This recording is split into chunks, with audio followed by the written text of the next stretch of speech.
désir du Père, c'est tellement important. Dans une relation père-fils, le père essaye toujours de faire plaisir à son fils et le fils cherche à faire plaisir à son père. Et il y a un passage qui m'a toujours impressionné dans la parole, c'est ce passage qui se trouve dans le psaume 37. Et ce texte nous dit ceci: « Fais de l'Éternel tes délices, et il te donnera ce que ton cœur désire. Recommande ton sort à l'Éternel, mets en lui ta confiance, et il agira. » Dans une relation père-fils, souvent, le fils vient voir le père et il vient exprimer toutes ses demandes. Il vient voir le papa, il dit « Papa, j'aimerais avoir cela. Papa, est-ce que tu peux m'acheter cela ?»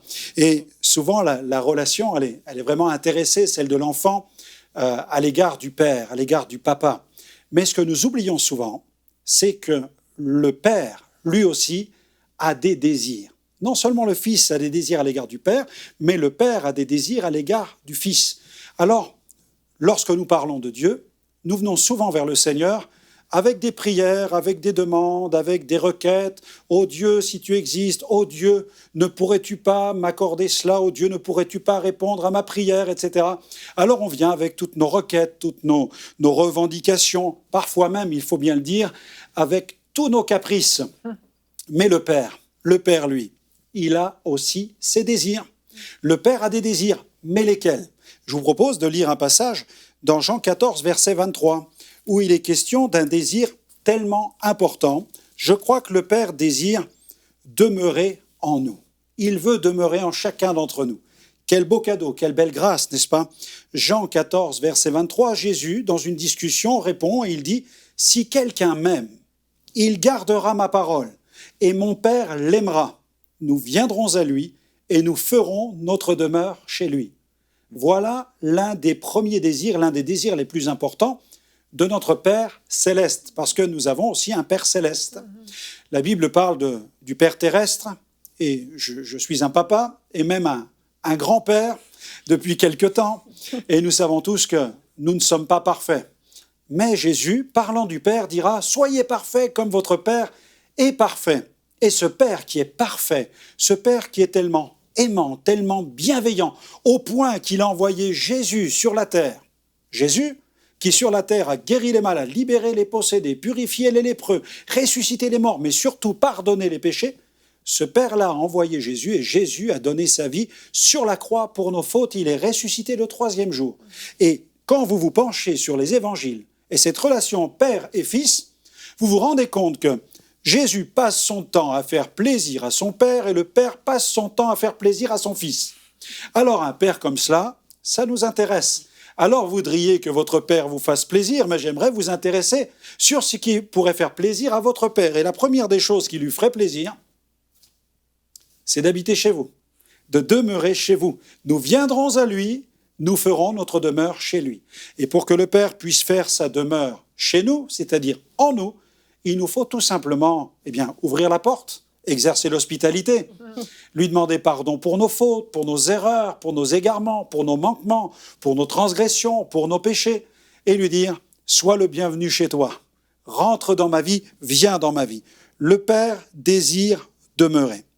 Et puis, en venant, il désire aussi restaurer. Il y a aussi ce passage que j'aime beaucoup, qui se trouve dans Luc 4, verset 18, où Jésus se trouve dans une synagogue, et là il s'exprime publiquement en disant « L'Esprit du Seigneur est sur moi, parce qu'il m'a oint pour », et il se met à dire « Il m'a oint pour guérir ceux qui ont le cœur brisé ». Je crois que le Père veut demeurer en nous, chez nous, pour nous restaurer.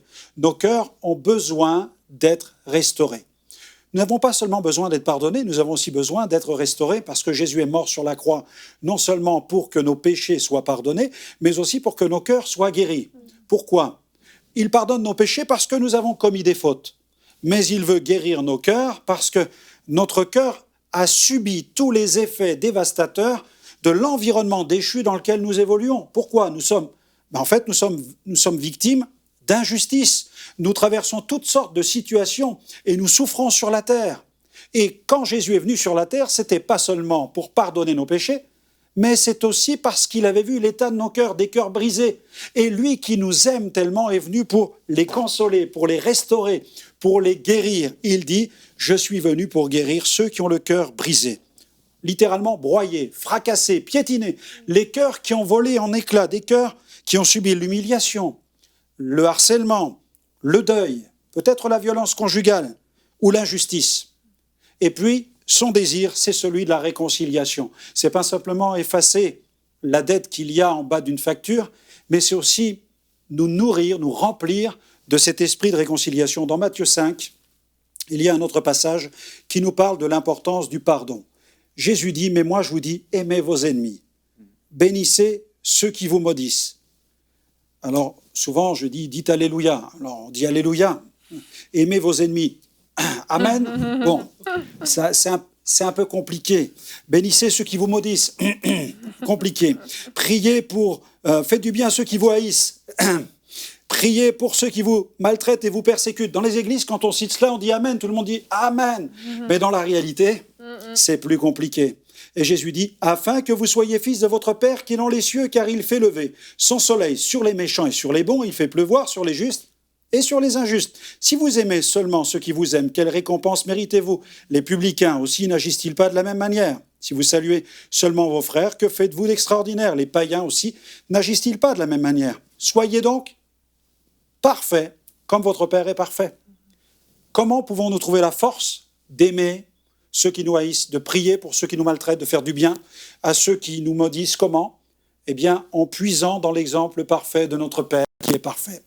Et lui nous a montré l'exemple en envoyant Jésus. Jésus est mort sur la croix. Jésus, le juste, l'innocent, est mort pour des injustes. Et le Père aurait pu tout à coup prononcer un jugement sur l'humanité et dire « Stop, c'est terminé, vous avez commis le pire des péchés qui soit. » Mais non, au travers de Jésus, ce Père aimant et bienveillant, eh bien, nous a accordé le pardon de nos péchés. Il a manifesté sa justice et il nous montre le chemin de la perfection.